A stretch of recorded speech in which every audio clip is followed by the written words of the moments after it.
there's this idea perpetrated in the mainstream media that women's issues are all the same. Yeah. That we all are feminists, pro-abortion, environmentalists. And that's really not the thing. We're not this homogenous group that only believes the same way people of color don't believe all the same thing. I think women's issues are none of the things that the Liberals talk about. I think women's issues are dinner table issues. We care about our husband's jobs. We care about the ability to put food in our fridge. We care about the price of the gas at the pump. We care about inflation. We care about the ability for our children to make a good living and have the things that we have. Those are the things that women are facing.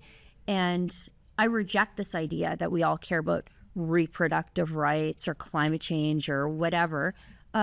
That's not reality. That's what childless cat ladies think are women's issues, and not women who are raising the next generation of Canadians.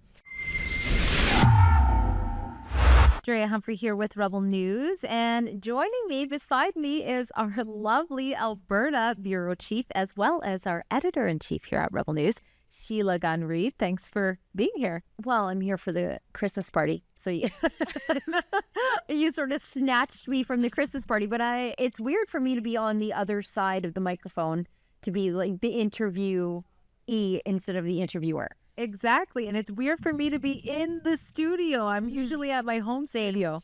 So I snatched Sheila to have a very important discussion, and that is the topic of the role that conservative women play in Canada in 2025.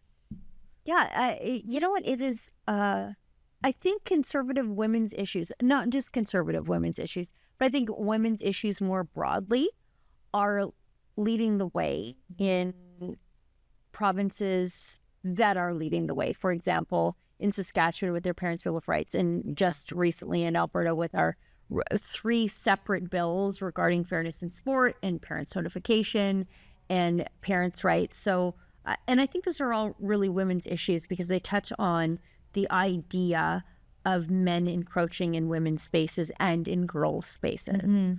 Now, for many years, you have been the face of representing many of the concerns, values, morals that conservative women hold in Canada. So why don't you tell us a little bit about when you decided that you are, in fact, a conservative woman?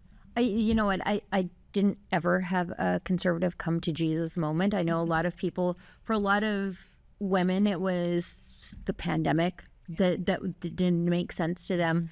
And so for other women, it's the issue of boys identifying as girls and then playing sports against girls, or boys identifying as girls and then being in girls' spaces. I never had that. And I think that might be a specific Alberta women experience. Yeah. I am a child of the oil patch, and I am a family farmer. We have the family farm. And so one of my earliest memories is of my parents sitting at the kitchen table and stressing about money. I must have been 4 or 5 years old, maybe 4. And it was sort of in the wake of the National Energy Program. And so I sort of grew up with this mentality that there's a government out there, and specifically a Liberal government, that is going to ruin your life. And so that's one of my earliest memories. And so I don't have a moment where I decided that I was a conservative. I think the arc of morality and common sense bends toward conservatism. And I think I've just always been a conservative. I sort of at some point strayed from that, but came back. And I think that it makes sense to believe in small government and personal responsibility and minding your own business. You mentioned 2020. That's kind of the same for me. I guess I've always had conservative values and morals, but they seem to have been on the line or being casted and almost vilified in 2020. So that's when I had my I'm a conservative woman moment too. So on that line of thinking, what advice do you have? Or let me backtrack on that. Let's end on advice because that's always uplifting.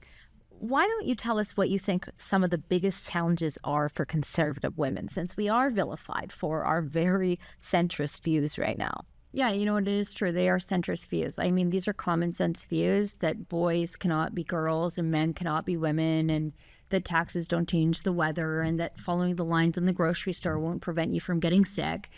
It is. There was a time, I think, when it was probably difficult to be one of those contrarian voices.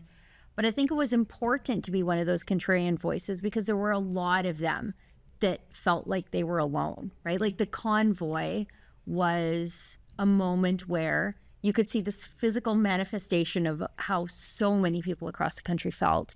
And you saw it rolling across the country. And I know, Lynn, you've heard it. There are people who said, when I saw that convoy rolling across the overpass in town, I knew I wasn't crazy. Yeah. I didn't feel alone.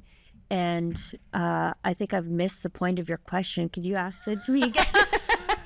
What are we facing in 2025? But I also want to point out, since you mentioned the convoy, that the head of the convoy, we had Tamara Leach, a woman, a conservative woman. And that really spoke a lot to me, and I think probably to many Canadian women, about just the role that we can play in the fight for freedom. You know, it's funny because the left says that they're all about, you know, like women's rights and feminism, but they're the first people to tell women like you and me to shut up, know your place.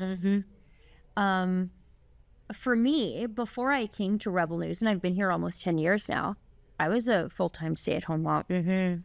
And there was nothing wrong with that. In fact, I resisted coming to work for Ezra because I said, that's actually not the deal my family signed up for. Right. And I think in another time, or if Ezra were on the left, he would be lauded as this advocate for women's rights, right? Like he would be a feminist leader, that he would put a woman in charge of journalism.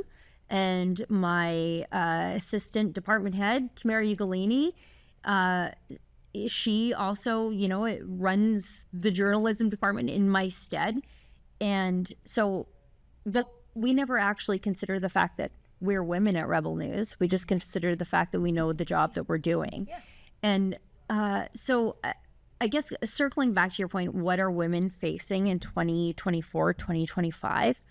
I think we are facing the mainstream media and the liberals, and I always say I'm probably repeating myself when I'm making a distinction between those two groups because they're just the same. There's this idea perpetrated in the mainstream media that women's issues are all the same, that we all are feminists, pro-abortion, environmentalists, and that's really not the thing. We're not this homogenous group that only believes the same way people of color don't believe all the same thing. I think women's issues are none of the things that the liberals talk about. I think women's issues are dinner table issues. We care about our husbands' jobs. We care about the ability to put food in our fridge. We care about the price of the gas at the pump. We care about inflation. We care about the ability for our children to make a good living and have the things that we have. Those are the things that women are facing. And I reject this idea that we all care about reproductive rights or climate change or whatever. That's not reality. That's what childless cat ladies think are women's issues, and not women who are raising the next generation of Canadians. On that note, I remember you did great coverage of some signage that was actually happening in the province I report on, and that was anti-population signage that you could find on bus stops that was saying something along the lines of the best thing you could do for your child is not have another. Go figure, they put a black baby on that poster.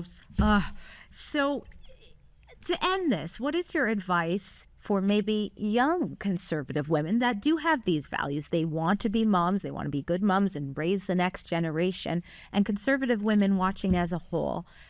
What's any advice to give them the confidence to stand strong in their beliefs? You know, you have to be unafraid. I think that's the thing that we learned during COVID, is that the people who were unafraid changed it for everybody else.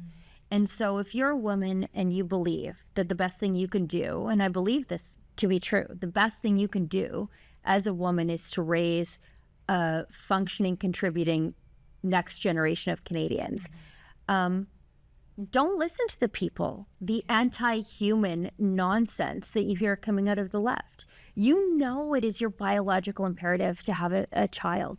You know, if you know that's the thing that is going to make you happiest in the world, why would you listen to the miserable people on the left? Have you ever met a happy person on the left? I really haven't. They are full of angst and terror about what's to come. They are truly not happy. And then you look at the women on the right, and they're happy, they're productive, they take joy in their household and their children. Who are you going to listen to? I guess my advice to conservative women out there is to just not listen to those voices that are telling you to shut up and fall in line and to fall for the fear. You know what makes you happy, you know what makes your kids happy, you know what will bring you joy. Do those things. Perhaps don't take advice from the people who can't even define what a woman is. I love this talk. It is true, conservative women do play a good and significant role in the upcoming year, 2025. Thank you very much, Sheila Gunn Reid. I call her the glue of Rebel News. And in some ways, women are the glue of society. At Rebel News, we fearlessly bring you the other side of the story, and that includes matters that pertain to women. And yes, we know who women are. So if you want to support our journalism and you think it's your right as a woman to be able to go into a change room with your child without fear of dick and balls, then please consider supporting our very important journalism in a fun way. Go to rebelnewsplus.com, where you get access to our exclusive information that includes documentaries and special shows and more. And it's just as much as a coffee or two per month to start. So again, that's rebelnewsplus.com. We appreciate your support.